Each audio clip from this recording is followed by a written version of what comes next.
Most of my clients are fast bowlers, but like when I was starting out as an S&C, I coached everything. Like coached a bull rider, you know. So that was you know, interesting. But I also had quite a few you know, female clients and stuff, which I still have a couple of those that still pay for online programs, which has worked out nicely.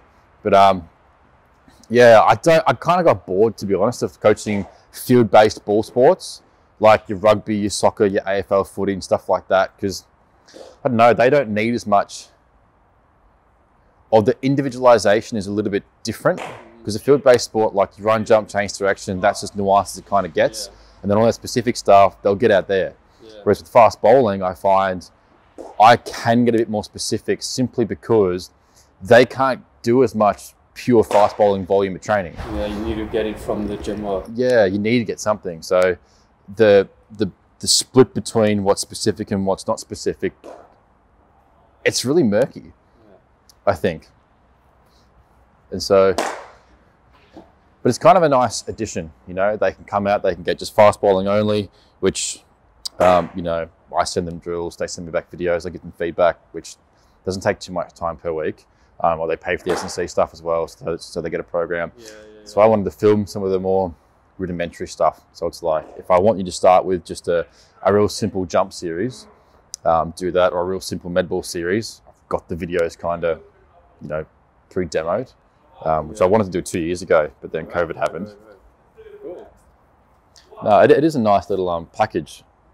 I'm quite proud of it, because I think hopefully it answers a lot of people's problems.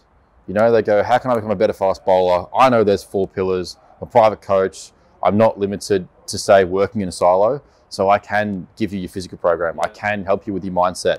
Because I say it's coaching and mentoring. Like a lot of the guys end up coming to me with their match reports, what they learned. I say, what could you improve on? Not what are the negatives. And so it's nice to kind of, you know, help build them in that sense. And then the technique stuff is just, yeah. I used to think that not every bowler needs to brace their front leg, but it's like, I think every bowler probably should brace their front leg, unless, say, you're already a professional and you're already bowling above 130 k's an hour, right? Like if you're below that, it's just silly to think, why wouldn't you, right? Because not only is it, say, associated with speed, but like if this is going forwards, you can't get your pelvis facing straight. So the lower body has to do something, which now means because you're side flexing, your ability to get that sort of powerful rotation in is compromised. Yeah, there's no stable base, right? No. And this is moving. Like, how are you supposed to rotate while this is going forwards? It just doesn't really work.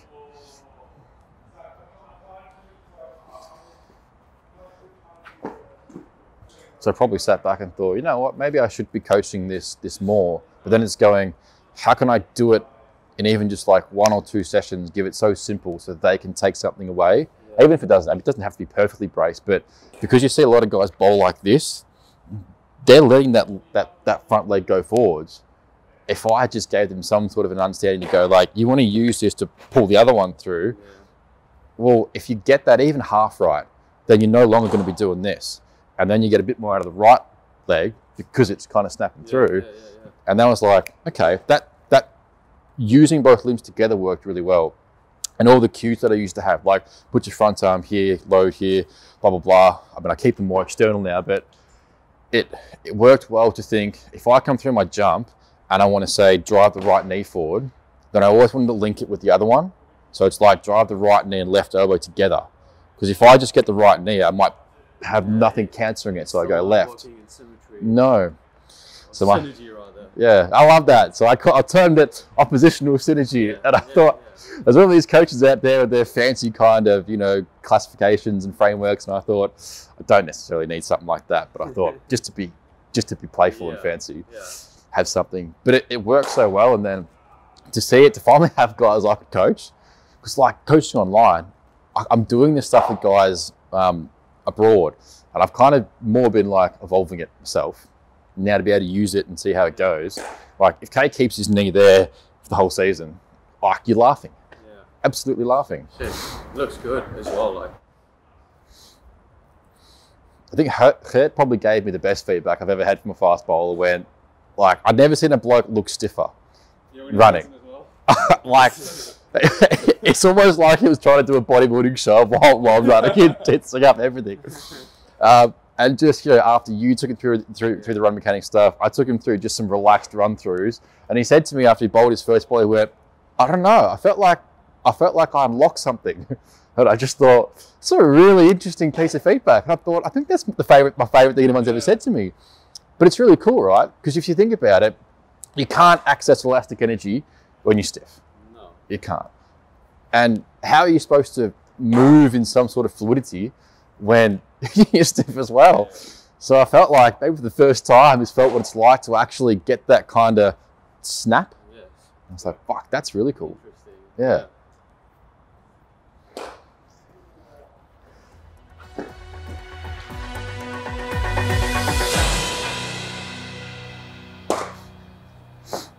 Cool. So you've got that one, your stationary one. What I think is your progression, so to speak, is now linking in when you might use the kind of roll and drive. Yeah. So if we go that, you're kind of okay there, but we need this part coming through. Yeah. That's Roll what back. I think will, yeah.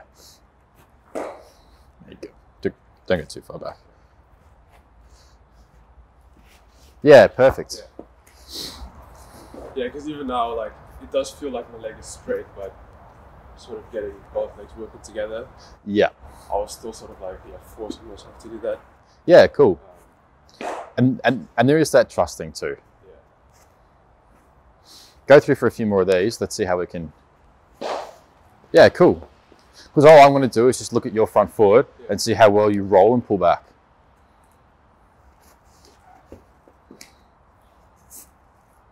It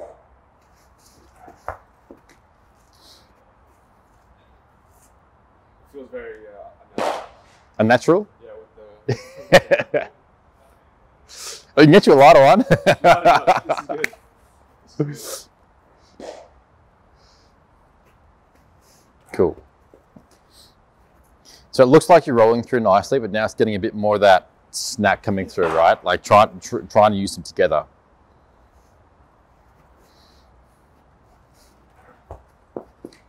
I'm not sure about the timing of it. Like, That's probably where we want to. like when the hips go through, should my arm be delayed or like, This is where I. come together? Yeah, look. Like it's.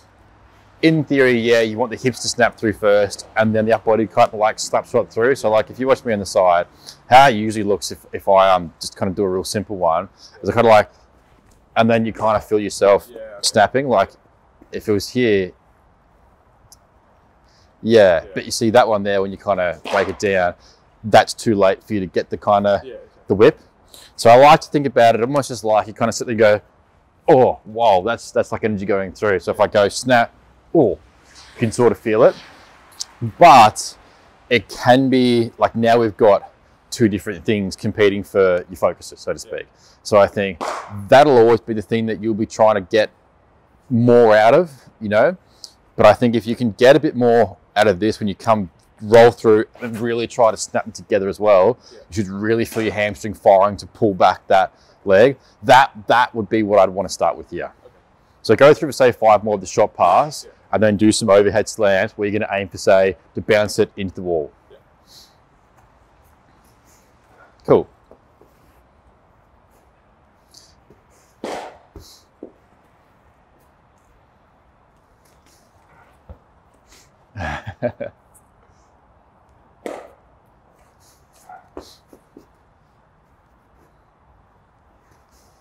Cool.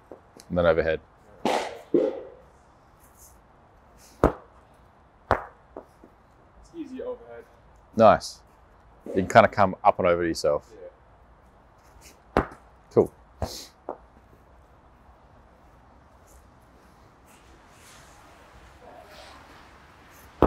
Nice. And this is where you can add up quite a bit of volume. Yeah. And just give yourself some variability. One more. And it's 2 kilos as heavy as you'll ever need to go. Because the 3 kilos we used last time was a bit like. Yeah. Overhead is like. And I mean, the goal with most of this stuff is to kind of be a bit more explosive than trying to make it so heavy that the strength kind of limits you. All right. Let's have a look at, still going. Never mind. Actually, if you want to try like a double hop one. Also now you're, so the way you can progress it, that might be a bit too challenging, but you can sort of like, you know, walk through and go. Yeah. And now we can bring in where you kind of want to be there and then snap back. So this is where it's going to be, make sure you're kind of using that heel toe up better.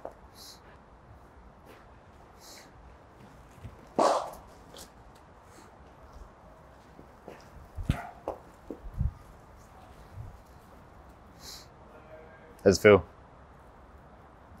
Yeah, that's good. That's something I used to do. Yeah.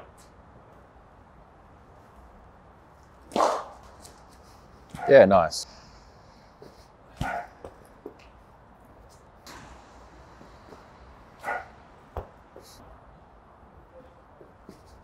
All right, I reckon have a rest there. Now grab the cricket ball and go through for a few more. Balls? No, just against the wall. Cool.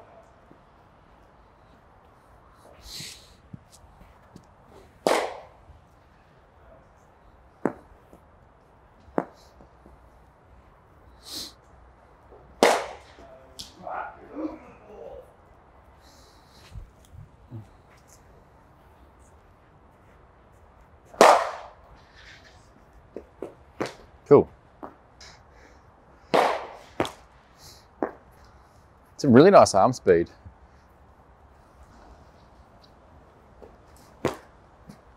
One thing you can see as well doing this is you're much more consistently landing straight the toes up and then coming back through. I think toes up has really been a nice kind of solve. Like even just at home when I'm like walking. Yeah.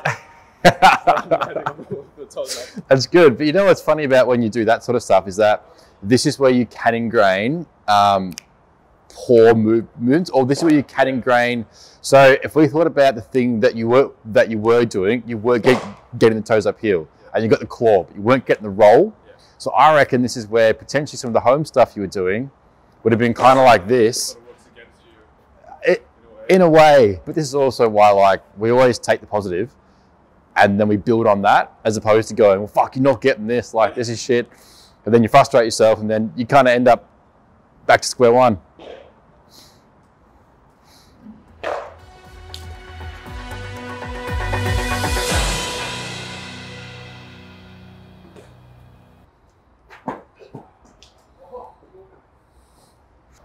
All right, so which one did you go for then? Sorry? Which one did you go for then? The other one. Okay, let's go for the blue.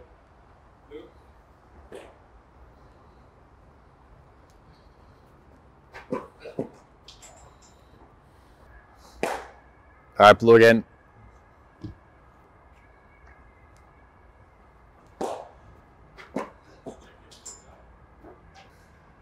Now, I haven't really mentioned anything today, but how do you feel your run-up angles have been? Quite good actually. Good. Like I'm now running in from a bit wider generally. Yep.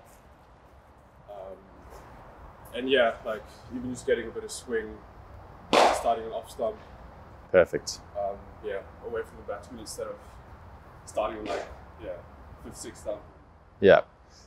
All right, now, you got 3 more. I'm gonna call a color. When you get close.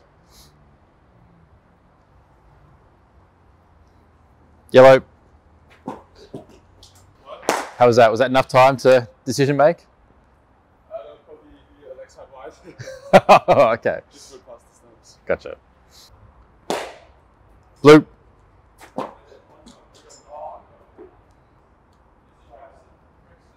Bouncer. Not bad.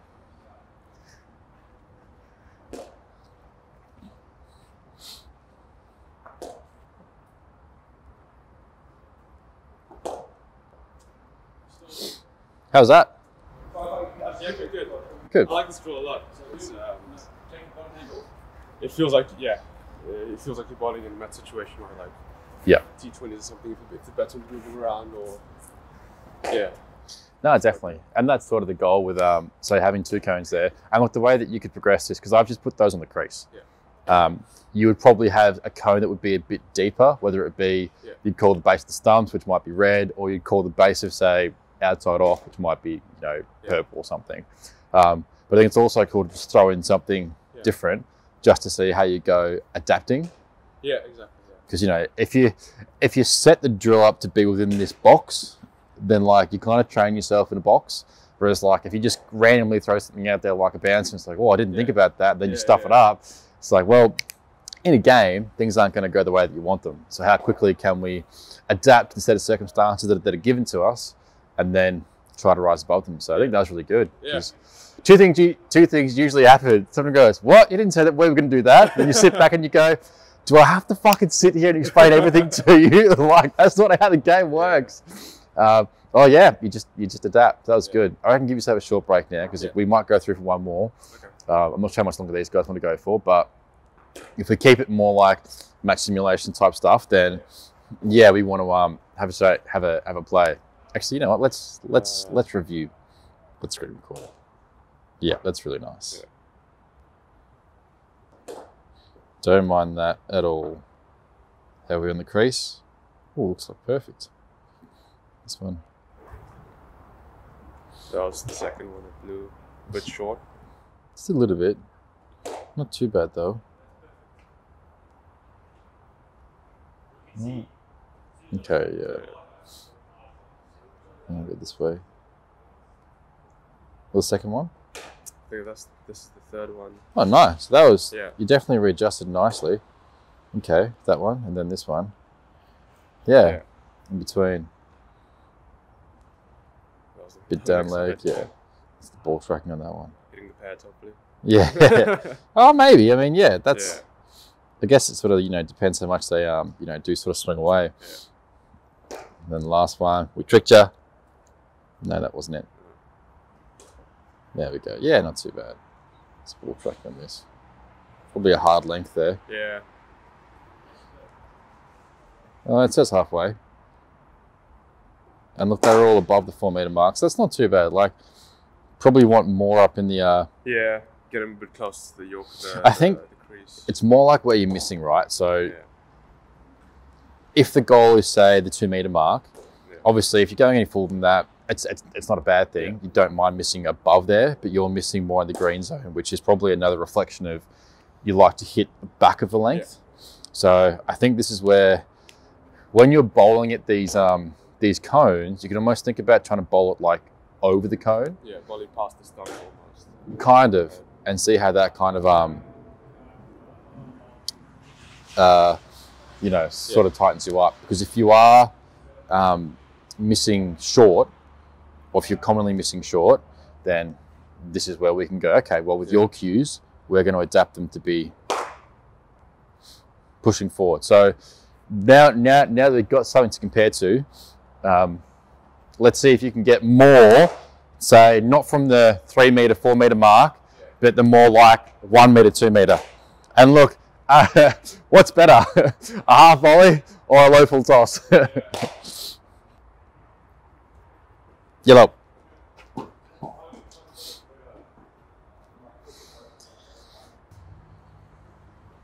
Blue.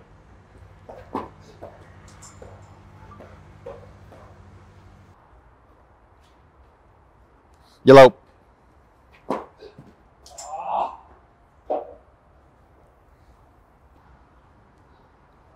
Full toss.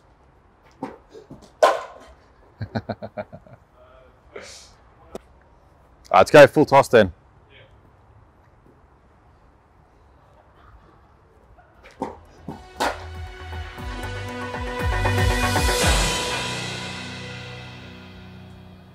I mean, that's a decent length. Like, that's good, missing full. Yeah. Yeah, I think 2 really bad ones there. Okay, I mean, that one was on the crease line.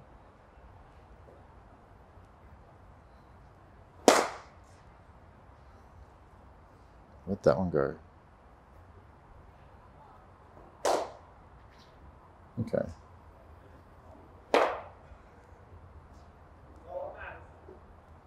Okay.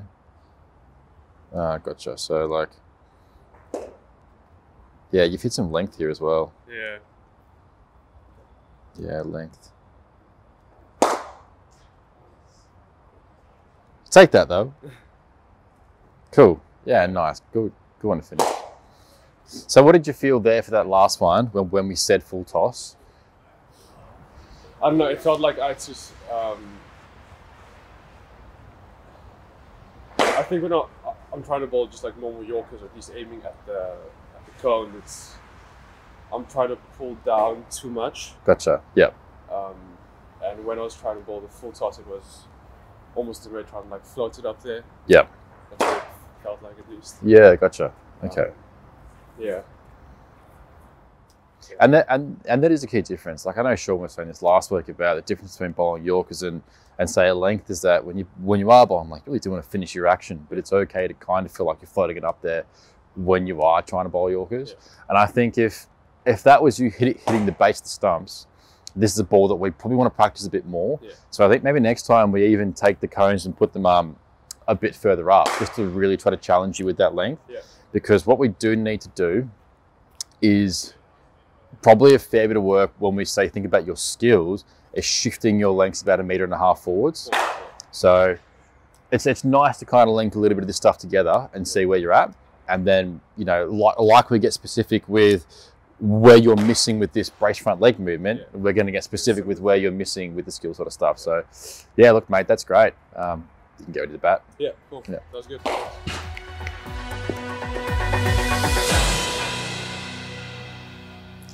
So what are you going to cue yourself for here? Right now in this little warm-up bit, yep. Stretch leg heel. Okay. That's the one thing that I'm focusing on. Sure. And then I'm hoping naturally that'll come with the roll. And then I think the pull I need to initiate more myself. Okay. Kind of too reliant on it just coming with the movement. Yep, gotcha. Yeah, that's just, particularly in these small things now, just get that. Did you want to do some more volume against the net? Yeah, sure, that's fine. Nice.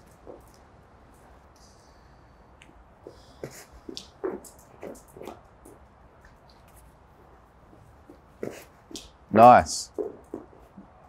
So your first two there were really nice with the, you know, toes up, heel, and kind of getting some pull back. Yeah. Not so much the roll. That one there, though, you did get a bit more of the roll and pull back.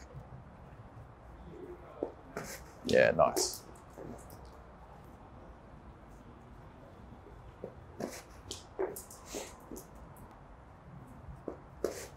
Yeah, that's perfect.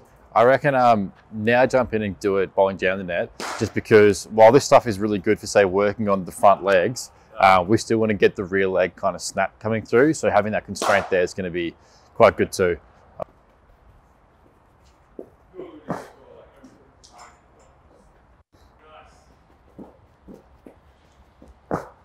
Nice. I think as you start to get a bit more comfortable, slowly take it back a little bit more.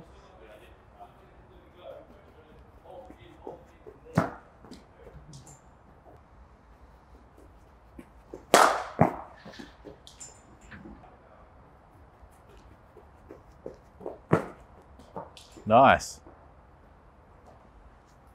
I definitely think you having a constraint like this is going to be really good for you though. Maybe not so much if you do happen to drive your knee into your arm, but look, it happens. It's definitely more sweet to drive my knee.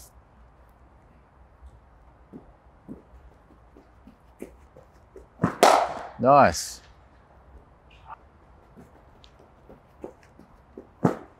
Nice, really good.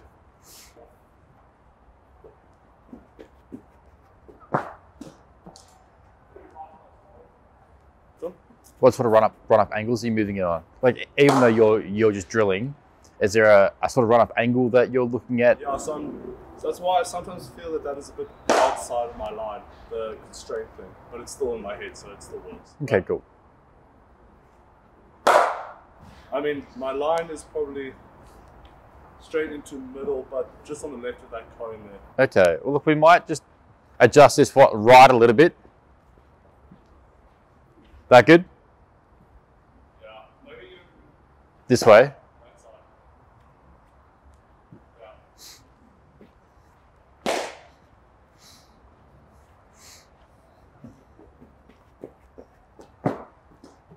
Look at that.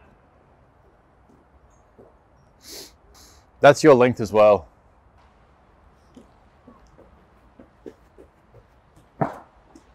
Perfect. How do you feel about taking it back and trying to get as much kind of momentum as you can? Yep, good.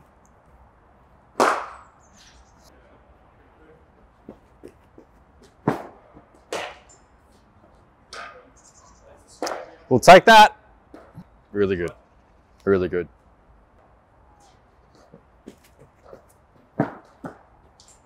Oh.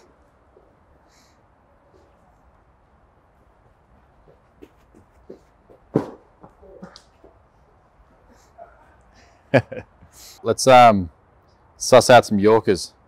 To start off with, you're going to go for 2 yellow and 1 blue. 2 yellow.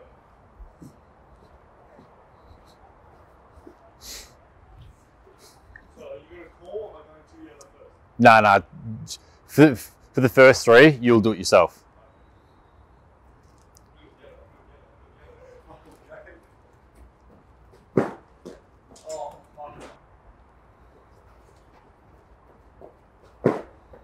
Better.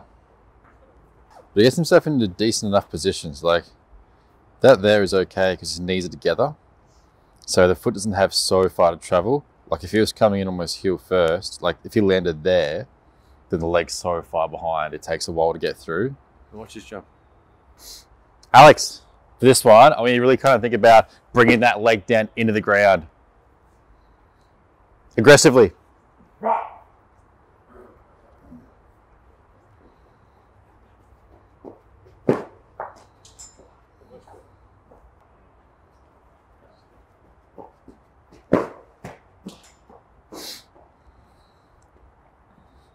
You had a back injury, right? Yep. We're just talking, we just literally spitballed a few things. Yeah. That long stride, if you watch when he does it off his short runner, he's very upright, bowls very well. On his long one, watch, he'll go sideways. He didn't on that one, but Yeah, I'm really curious to compare this. that's like, the low one. Even, like this, like with the constraint though, because the rear leg is driving up, it sort of helps with how much he has to decelerate his lower back and in what position he's in.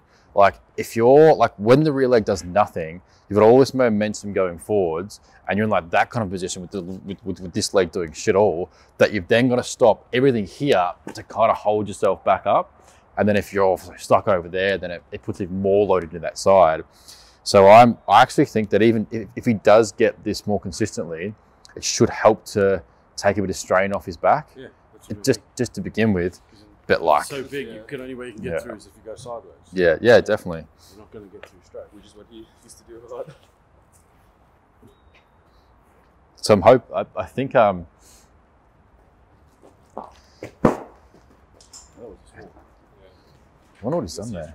This is going to be a really interesting one. I'm going to sit here with a bit of coffee and sit back through and think, because it's a. You can see now he's really trying to get his right leg up and over. Lekker Elroy, that last one was lekker. Yeah. Huh? What? Like there's pretty upright. I think from here, right? Like, has to bring the leg straight down from there. Whereas if it bends, now it's taking more time. It's not. That looks really good, actually. But it's not. I can tell the jump. This part's not. It's like. But that's nice. That's good. Yeah. I do like that position with energy coming out. Like there, it's such a much nicer position for him to absorb the forces. Because there isn't much. I know there's one guy who's doing some research into the follow through and say like, back foot re-contact or something like that, and looking at how that impacts with people's injuries. Because I know the guys at Loughborough have pretty good evidence on what's going to lead to injury. It's not the easiest thing to, sort of test for when you're just filming it, but I think even just if you think about it, when most bowls have grown or say like, oh, that hurts, it's not usually say during the sequence. Usually when they come out of it, they're like, oh gosh, and they're trying to decelerate their spine coming down. Even when you throw it, it's usually the it's that deceleration part. And if you're, you know, super flex forward, you've got like your center of mass is here. You've got all your upper body mass forwards. So you've got gravity, you've got momentum, all fighting against your, you know, your lumbar erectors to try to hold you back up. And then if you crunch into that side as well, then now your QLs are fucking, they're also trying to work, but they're in a shit position to do anything. It's kind of like if I want to give someone a hamstring cramp, it's not difficult to do, you know? So it's almost the same as like if I want to overload your QLs, then I stick you in a position where they're like as shortened as they can possibly be, and then try to force them to do work because they can't. So the bones end up starting. So I'm really hopeful that, say, having a bit more of this drive coming through is going to give them a bit more protection. But yeah, this is, I mean, it was good to sort of, you know, test you guys today off your full runs, give you a skill outcome, and then see how you go with the say the skill work that the technical work that you've done. Because, you know, we can assess it off short runs and we can assess it when you're focusing on it, really, but this is the real test, right? Yeah.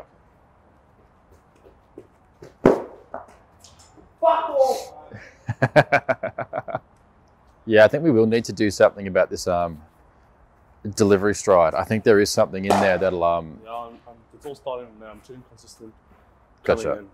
Yeah, but that's all stuff that we can work on, which is nice. So I think today was really good to see, you know, how you go off your long run with this kind of like skill outcome stuff. And so combine the technique work with this, and we've sort of picked up some good stuff.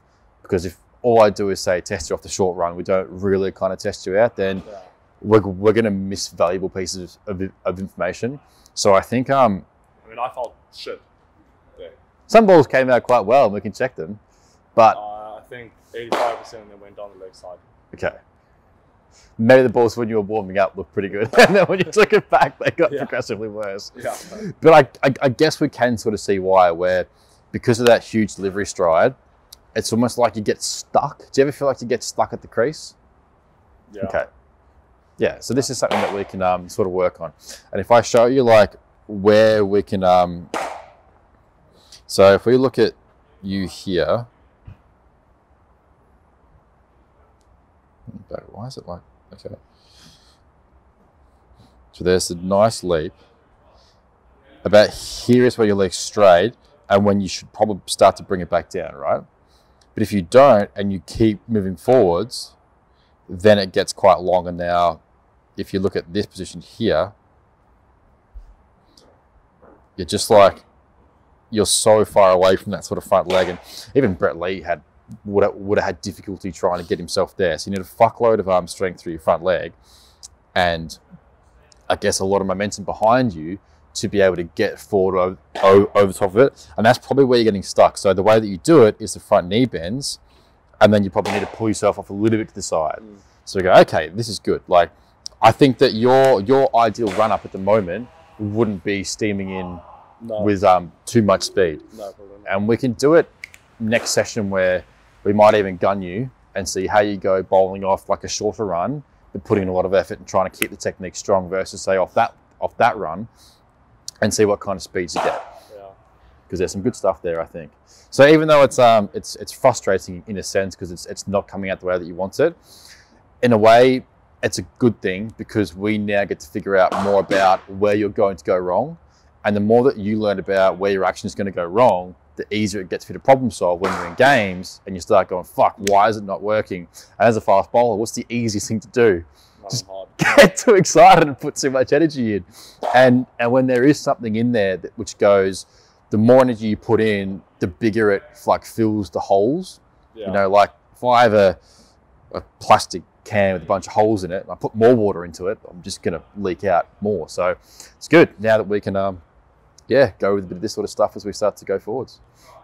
And I think it's going to be just as simple as like what you're drilling with the front leg stuff already, with being here and coming back down straight, that will apply over here. I feel like I haven't even nailed the front leg thing. Well, it's definitely improved from when you first started it. Like, this is where I think your perception of nailed can be kind of skewed. If you go like it has to be perfect, I need to be able to get it right like every single time, versus if we look at you first session analysis to what you can kind of consistently get off, say, a short run, then there's some clear improvements there. Yeah. This is the first time we've taken it back and gone, you know, let's see how it goes off the long run, and we've found that there's a mismatch there. So now that we know where you've, say, progressed to and where we need to, say, progress it forwards. Yeah. So, but look, often when I find the mind gets frustrated, it's so easy to start to find things to justify why you're frustrated. No. Like I'm not going to bowl anymore now, because I'm just going to frustrate myself more.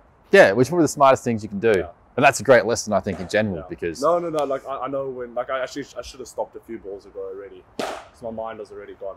I was just like, nah. What the fuck is going on? But this, maybe that's part of the, you know, catharsis to bowl out some of the frustrations. Who knows if it works, if it doesn't work. The whole show's a batsman, they fuck. One of the good things there's not, especially in this net, when the ball can fucking kick up off a length and take your head off. Oh, yeah. No, I think there was 1 or 2 balls that would have killed him. Yep. I was just bowling crossing and just try to wang it a bit. All right, but I think that's also a great thing when you do try to put more effort in. Then, I mean, I had the same issue. When I tried to bowl quicker, all I did was just fall away from more and it was shit. I know I bowl better, more consistent, and probably more pace if I am stable.